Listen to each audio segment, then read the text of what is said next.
The Anderson family dining room had always intimidated me. Crystal chandeliers worth more than most people's cars, artwork that required insurance policies, and a table that could seat 20 people comfortably. Tonight it seated 12. My parents, my 3 siblings with their spouses, and me. The odd one out as always. "So, Emma," my brother Marcus began, swirling his wine in a way that made him look like he was trying too hard. "Still doing that little tech thing in Seattle?" I smiled politely, cutting into my overpriced steak. "Yes, still in Seattle. My company's doing well." "Company?" my sister Victoria snorted. She'd been drinking since before dinner. "You mean that app thing? What does it even do?" "We develop AI solutions for financial forecasting," I explained, keeping my voice even. I'd learned years ago that showing emotion in this family was like showing blood to sharks. "Sounds complicated," my mother said in that tone that meant she thought it was anything but impressive. Patricia Anderson had perfected the art of the dismissive compliment. "How sweet that you're keeping busy." My father, Richard Anderson, barely looked up from his phone. "Speaking of business, I have an announcement." He set his phone down with the gravity of someone about to declare war. "Anderson Holdings is expanding. We're acquiring 3 new properties in the downtown corridor. Total investment, $40 million. The table erupted in congratulations. Marcus raised his glass. "That's incredible, Dad. You're a genius."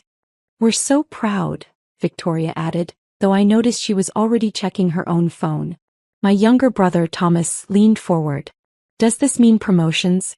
"I've been running the residential division for 2 years now." "We'll discuss it," Dad said, which was his way of saying yes without committing. "This expansion will cement Anderson Holdings as the premier real estate development firm in the region. Maybe the entire Pacific Northwest."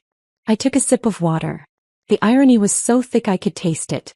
"The financing is tricky though," Dad continued. "We're leveraging significant capital. But the returns will be substantial." Mom patted his hand. "You always make it work, darling." I set down my fork carefully. "If you need additional funding, I could help." The table went silent. Not the thoughtful, considering kind of silence. The shocked, did she really just say that kind of silence? Victoria laughed first. "I'm sorry, what?" "I said I could help with funding," I repeated calmly. "I have some capital available. I could invest $300,000.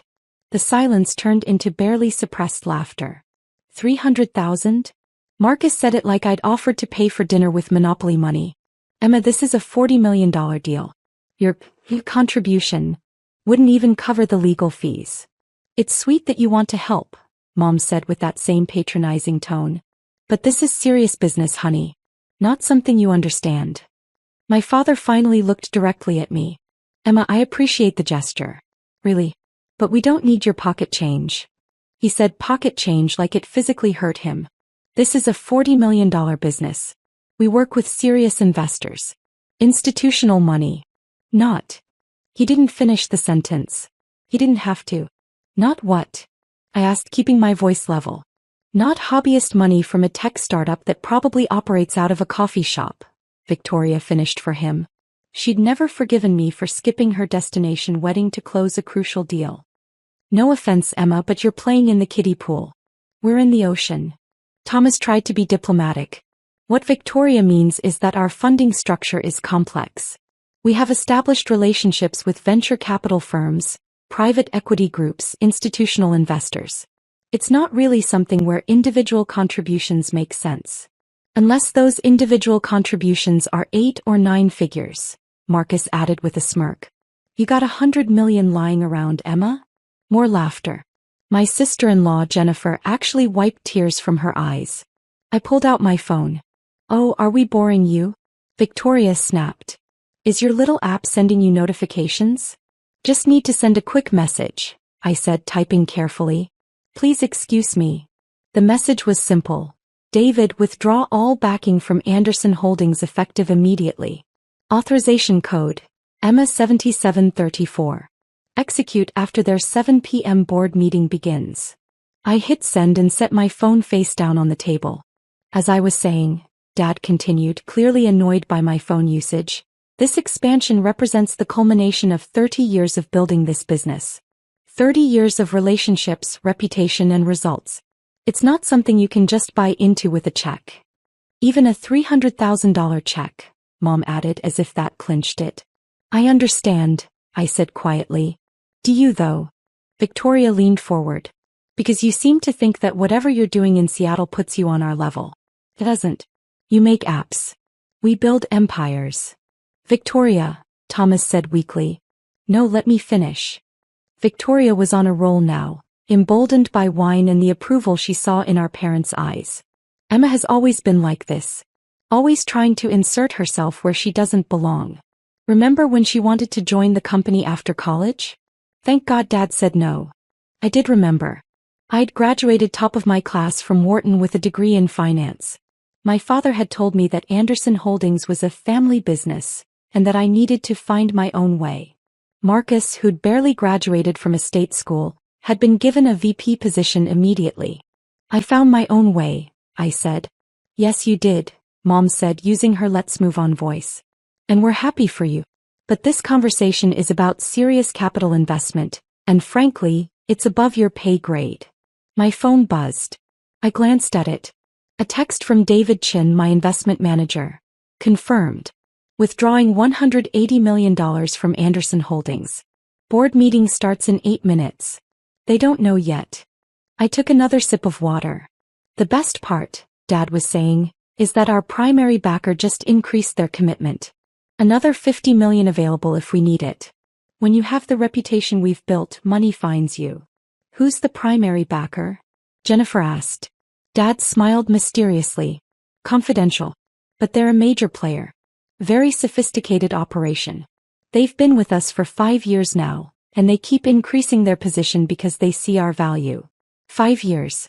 That was exactly when I'd started investing in Anderson Holdings through shell companies and investment firms. They had no idea. Must be nice to have that kind of support, I said. It is, Dad agreed. That's what happens when you operate at a certain level. You attract serious money. My phone buzzed again. David, board meeting starting. Your father just walked in. This is going to be interesting. I glanced at my watch. 7:02 p.m. Is something wrong? Mom asked, noticing my attention to the time. No, nothing at all. Dad's phone rang. He glanced at it, frowned, and declined the call. Where were we? The expansion, Marcus prompted. Dad's phone rang again. Same number. He declined it again, more irritated now. Maybe you should get that, I suggested. It's fine. They'll leave a message. He started to speak again, but his phone immediately rang a third time. For God's sake. He answered it. This better be important, I'm at a family dinner. We all watched as his face changed.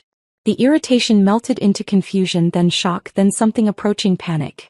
What do you mean withdrawn? His voice rose. No, there must be a mistake.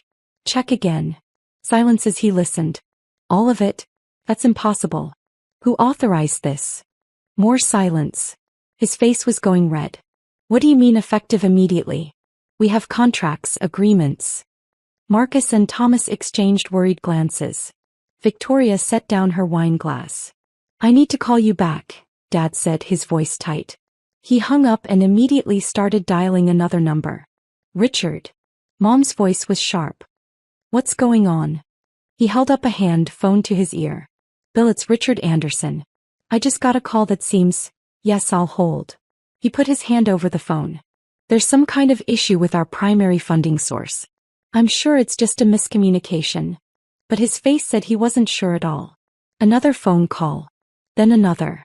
With each one, Dad's expression grew darker. Marcus's phone started ringing too, then Thomas's. The elegant dinner party was dissolving into chaos. I don't understand, Dad was saying to someone. We had a 5-year commitment. Yes, I understand there are clauses, but a major capital restructuring? By who? I ate my steak. It had gone slightly cold, but it was still good. Emma, Mom said suddenly. This is serious. Your father is dealing with a crisis. I can see that, I replied. Dad hung up and stared at his phone like it had betrayed him. Our primary investor just withdrew $180 million from our operations. The table gasped. Victoria actually grabbed Marcus's arm. $180 million? Thomas's voice cracked. That's everything. That's the expansion, the current properties, the operational capital. I'm aware, Dad snapped. Then his phone rang again. It's the board. I need to take this. He stood up and walked to his study, his confident stride replaced with something uncertain. Marcus followed him. Then Thomas. Mom sat frozen, her perfect composure cracking. This can't be happening. Who would do this? Jennifer asked. Who could do this? I took another bite of steak. Aren't you concerned? Victoria demanded. This is our family business. Is it? I asked mildly. I was told quite clearly tonight that it's not my business. That I don't understand. That I'm playing in the kiddie pool. This isn't the time for petty, Victoria started, but Mom cut her off. Emma. Mom's voice was different now. Careful. Do you know something about this? I dabbed my mouth with my napkin. What would I know? I just make apps, remember? I operate out of a coffee shop. Voices rose from the study. We could hear Dad shouting, though we couldn't make out the words. My phone buzzed. David, Anderson Holdings is in full crisis mode. They're trying to find alternative funding, but everyone's calling me asking what I know. The word is spreading fast. Stock price is going to tank when this goes public tomorrow. I typed back, let me know if they figure it out. David, they won't. I buried the ownership structure under 17 layers of shell companies and investment firms. The only name attached is Pacific Northwest Ventures LLC. Even their forensic accountants will take weeks to trace it. Dad emerged from his study followed by Marcus and Thomas. All three looked like they'd aged a decade. We need to find out who Pacific Northwest Ventures is, Dad said without preamble. They're the ones who withdrew the funding. Does anyone recognize that name? Heads shook around the table. Marcus, get our lawyers on this. Thomas, call every investor contact we have. Someone must know who's behind this. Dad ran his hand through his hair, a gesture I'd never seen from him. He was always so controlled. Jennifer, you worked in venture capital before. Do you know this firm? Pacific Northwest Ventures? Jennifer pulled out her phone, typing quickly. I can't find anything. No website, no public filings, no portfolio companies listed anywhere. It's a ghost. Ghosts don't have $180 million, Victoria snapped. I cleared my throat. Actually, Pacific Northwest Ventures has considerably more than that. Everyone turned to look at me. What did you say? Dad's voice was very quiet. Pacific Northwest Ventures. It's one of the largest private investment firms in the region. They focus on real estate, technology, and strategic acquisitions. Total assets under management are approximately $800 million. I paused. Give or take. How do you know this? Marcus demanded. I read, I said simply. It's a fairly well-known firm in investment circles. I've never heard of it, Dad said. That's because they're private and very selective about their public profile. I took a sip of water.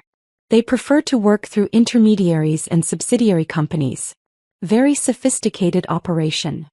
The way I said sophisticated made Victoria's eyes narrow.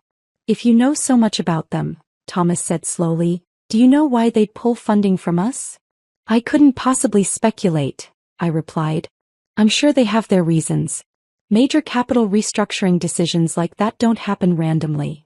Dad's phone rang again. He looked at it and his face went white. It's Lawrence Hendricks. The Lawrence Hendricks? Mom's voice was faint. From Hendricks Capital? Dad answered, putting it on speaker. Lawrence, thank you for calling back so quickly. Richard. The voice that came through the speaker was measured and professional. I heard about your situation. I'm calling as a courtesy to let you know that Hendricks Capital won't be able to provide bridge financing at this time. But Lawrence, we've worked together for 15 years. And I value that relationship.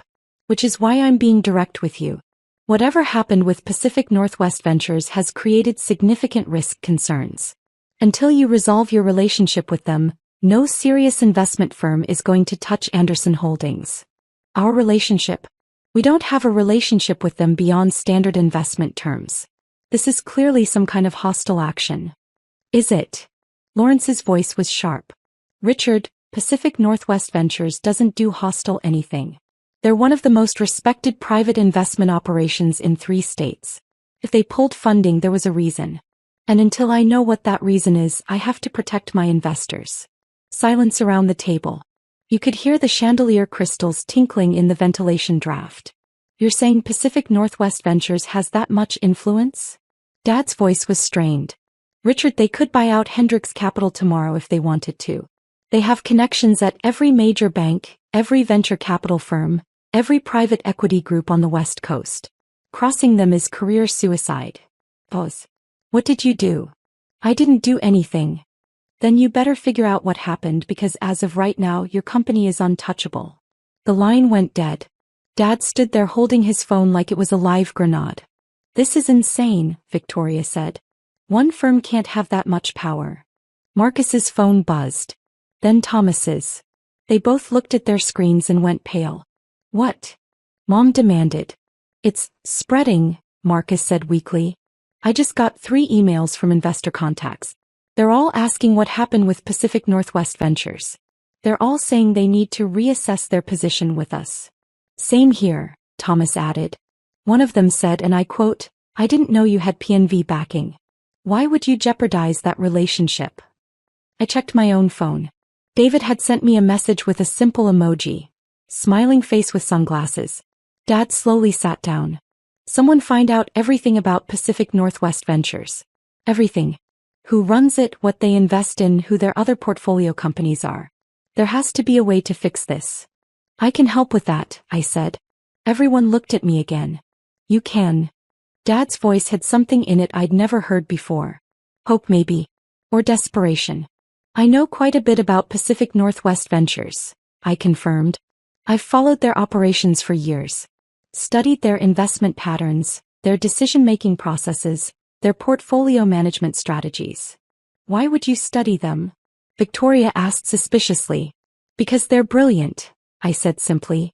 They started 5 years ago with seed capital of about $50 million.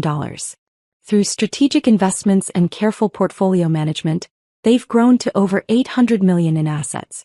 They focus on undervalued properties, emerging technology companies, and strategic real estate acquisitions. Their return rate is 43% annually. I had everyone's complete attention now. They've invested in 27 different companies and properties across Washington, Oregon, and Northern California, I continued. Real estate development, tech startups, manufacturing facilities, commercial properties. Their portfolio includes the Riverside Complex downtown, the Morrison Building, and approximately 30% of the startup companies in the Seattle metro area. How do you know all this? Mom asked. Research, I said. It's what I do. Financial analysis, market research, investment pattern recognition. It's kind of my thing. Dad leaned forward. Do you know how to contact them? I might be able to facilitate an introduction, I said carefully. But I should warn you, they're very selective about who they work with. They have certain standards. Standards. Marcus bristled. Anderson Holdings is a $40 million company with a 30-year track record. Was a $40 million company, I corrected gently. Without that $180 million in backing, your actual operational value is closer to $15 million. And most of that is leveraged. The silence was deafening. How do you know our operational numbers? Dad's voice was dangerous now. Public filings, property records, market analysis, I replied. It's not secret information. Anyone who knows where to look can find it. Thomas was typing frantically on his laptop. She's right. Without the PNV backing, we're in serious trouble. The expansion deal requires proof of capital by next week. If we can't show it, we lose the down payment. That's $8 million. We'll find other investors, Dad said, but he didn't sound confident. In a week. Victoria's voice was climbing. After word gets out that Pacific Northwest Ventures dropped us? Lawrence was right, we're toxic now. My phone rang. I glanced at it. Excuse me, I need to take this. It's my investment manager. I stood and walked to the window, turning my back to the table but speaking loud enough for them to hear. Hi, David. Yes, I saw the news. No, I don't think they've figured it out yet. What? Another withdrawal? Which property? Oh, the Morrison Building. Yes, that makes sense. That's entirely controlled by PNV, isn't it? They're trying to trace the ownership? Tell legal to make it as complicated as possible. Of course. Yes, I'll be back in Seattle tomorrow. We can meet then. I hung up and turned back to the table. Everyone was staring at me. Sorry about that, I said, returning to my seat. Where were we? Who was that? Dad asked. My investment manager. David Chen. He handles my portfolio. Your portfolio, Marcus repeated slowly. Yes. I do have investments, you know. Just because I run a tech company doesn't mean I don't diversify. I smiled. It's investment 101. Never put all your eggs in one basket. Dad's phone buzzed. He looked at it and his face changed again. It's a text from Bill at the bank. He says someone from Pacific Northwest Ventures' legal team just contacted him asking about our account status and creditworthiness. That's unusual, I commented. Investment firms don't usually make direct contact with banks after a withdrawal. Unless what? Mom demanded. Unless they're considering additional action. Maybe they're not just withdrawing funding. Maybe they're positioning for something else. Like what? Thomas asked. I shrugged. Takeover? A buyout? Hard to say without knowing their strategy. Victoria's eyes were sharp on me now. Too sharp. You know a lot about how they operate. I told you I've studied them. Nobody studies an investment firm that carefully unless they have a reason, Victoria pressed. What's your reason, Emma? I met her gaze calmly. Professional curiosity. They're good at what they do. I like learning from the best. Dad's phone rang again. He answered without checking the caller. Yes. What? You can't be serious. No, I understand, but... Fine. Thank you for letting me know. He hung up and looked at Mom. The Morrison Building. What about it? They're exercising their majority control. Effective immediately, Anderson Holdings is no longer managing the property. Pacific Northwest Ventures is taking direct control. They can't do that, Marcus said. They can, I said. If they hold majority ownership. Which they do. 51%, I believe. Every head swiveled toward me. How could you possibly know that? Dad's voice was barely above a whisper. It's in the property records. Public information. I paused. Actually, Pacific Northwest Ventures holds majority or significant minority positions in most of your major properties. The Morrison Building, the Riverside Complex, the downtown parking structures, the Harborview Apartments. They're quite strategically positioned in your portfolio. That's impossible, Mom said. We'd know if one firm had that much control. Would you? I asked. Do you personally review every investment document? Every shareholder agreement? Every ownership structure? Thomas was typing again, his face growing increasingly alarmed. Emma's right. I'm looking at the ownership records now. P&V shows up in almost every major property we manage. How did we not notice this? Because they came in through different subsidiary companies at different times, I explained. That's their strategy. They don't announce themselves. They quietly accumulate strategic positions. Then when they have sufficient control, they act. This is insane, Victoria said. It's like they planned this. They probably did, I agreed. Pacific Northwest Ventures doesn't do anything accidentally. Every investment is strategic. Every acquisition is calculated. They're playing chess while everyone else is playing checkers. Dad was staring at me now with an expression I couldn't quite read. Emma, how do you really know all this? I told you. No. His voice was firm. Nobody knows this level of detail about a private investment firm without direct access. The ownership percentages, the portfolio strategy, the legal maneuvering. You're not guessing. You know. The table was silent. Outside I could hear a car drive by. Inside, the chandelier crystals tinkled. I took a breath. You want to know about Pacific Northwest Ventures? Yes. All right. I pulled out my phone and opened my email. I forwarded a message to Dad's email address. Check your phone. He did. His face went from confusion to shock to something I'd never seen before. Understanding maybe. Or horror. What is it? Mom grabbed his phone. She looked at the screen. Her hand went to her mouth. Marcus leaned over to look. His eyes went wide. No.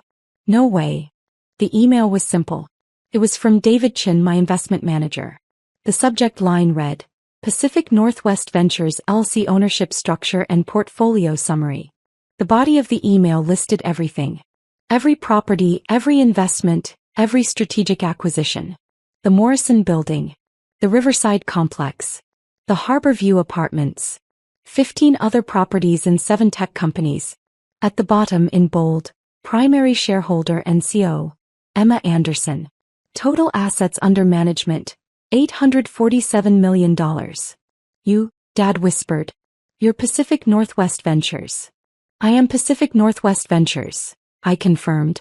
Victoria's wine glass slipped from her hand, shattering on the table. Nobody moved to clean it up. That's impossible, Marcus said. You make apps. I do make apps, I agreed. My company, Anderson Tech Solutions, generates about $30 million in annual revenue. But that's not where most of my money comes from. Then where? Thomas's voice was faint. Investments. I took my initial success from my first app and invested it. Smart investments. Strategic investments. I started with real estate because I learned from the best. I nodded at Dad. You taught me everything you know even if you didn't mean to. I watched. I learned. I did what you did, but I did it better. $800 million, Mom said numbly. You have $800 million. $847 million, but who's counting? I took another sip of water. And yes, $180 million of that was invested in Anderson Holdings. I've been your primary backer for 5 years. Dad's face was ashen. Why? Because I believed in the company. Because despite everything it's good at what it does. And because I thought maybe, eventually, you'd see me as something other than the family disappointment who makes apps. But you withdrew, Thomas said. You pulled all the funding. I did. Why? Dad asked again. I looked around the table at my family. My successful, confident, dismissive family. Because you told me my $300,000 was pocket change, I said simply. Because you laughed at my offer to help. Because after 5 years of secretly funding your entire operation, of making sure you had the capital to expand and thrive, you told me I was playing in the kiddie pool while you were in the ocean. The silence stretched. So I decided to show you what the ocean actually looks like, I continued. Without my backing, Anderson Holdings is a $15 million company with $8 million in debt and no way to complete your expansion. The Morrison Building? I own 51%. Always have. The Riverside Complex? 63%. Harborview? 47%. Every major property you manage I have controlling or significant interest. Why did you hide it? Mom asked. Because I wanted to see if you'd ever treat me like I belonged. If you'd ever see me as capable, as intelligent, as worthy of respect. I smiled sadly. You didn't. Even tonight when I offered to help you mocked me. So now you know. Marcus found his voice. What happens now? That depends, I said. On you. On us. Victoria's voice was sharp, but there was fear in it now. On whether you want me to stay invested or not. I looked at Dad. You said Anderson Holdings is a family business. You were right. And I'm family whether you like it or not. So here's my offer. I'll restore the funding. All $180 million. I'll even increase my investment to $200 million to help with the expansion. Hope flickered across Dad's face. But, I continued, things change. I'm not a silent partner anymore. I want a seat on the board. I want full transparency on all investments and decisions. And I want respect. Real respect, not patronizing comments about my little tech thing. And if we refuse? Victoria asked. Then I pull all my investments from every property and company I'm involved with that has any connection to Anderson Holdings. I have controlling interest in most of your portfolio. I could dismantle your entire operation in a week. I kept my voice calm. Or you could accept that your daughter isn't playing in the kiddie pool. She built the ocean you're drowning in. Dad stared at me for a long moment. Then slowly he stood up and walked around the table. He stopped in front of me. I'm sorry, he said. And for the first time in my life he sounded like he meant it. For what, specifically? I asked. For underestimating you. For dismissing you. For not seeing. He trailed off. For not seeing any of it. Mom stood too. Emma, we had no idea. You had no idea because you never asked, I said. You assumed. You decided who I was without ever really looking. Thomas cleared his throat. For what it's worth, I think a seat on the board is more than fair. I vote yes. Same, Marcus said quietly. He looked shaken. I'm sorry, Emma. For all of it. Victoria was the last to speak. You really control $800 million? Give or take. She laughed, but it wasn't mocking this time. It was almost admiring. You're terrifying. Thank you, I said. Dad extended his hand. Partners. I looked at his hand for a moment, then took it. Partners. But I want that in writing. Official board position, voting rights, full disclosure. Done. My phone buzzed. David, should I restore the funding? I typed back, yes. All of it. Plus an additional $20 million. Time to show them what serious money looks like. I looked around the table at my family's faces. Shock, respect, fear, admiration, all mixed together. One more thing, I said. That $300,000 I offered? I'm still putting that in. Consider it a personal investment separate from Pacific Northwest Ventures. Because family supports family, even when family doesn't deserve it. Emma, Mom said, tears in her eyes. I'm so sorry. I know, I said. And I accept your apology. But this can't happen again. I'm not the family member you tolerate at dinner parties. I'm the person who's been keeping this company afloat for 5 years. Remember that. Dad nodded slowly. We will. I promise. My phone rang. I glanced at it. It's my manager. I need to take this. I answered. David? Yes, authorize the funding restoration. All properties full capital reinstatement. No, increase it to $200 million total. Yes, I'm sure. Also, prepare the paperwork for my board position at Anderson Holdings. Everything official. Perfect. See you Monday. I hung up and looked at my family. You'll have your funding back by tomorrow morning. The board will receive my appointment paperwork on Monday. The expansion can proceed as planned. Thank you, Dad said. Don't thank me, I replied. This is business. I'm an investor protecting my investment. The fact that you're my family is secondary. I stood up. Now if you'll excuse me, I have an early flight back to Seattle. I have actual business to attend to. Emma, wait, Mom called as I headed for the door. Can we talk more about this? About everything? I paused at the doorway. Sure. Call my office and schedule an appointment. My assistant will find time in my calendar. The shock on their faces was almost worth the 5 years of secret investment. Almost.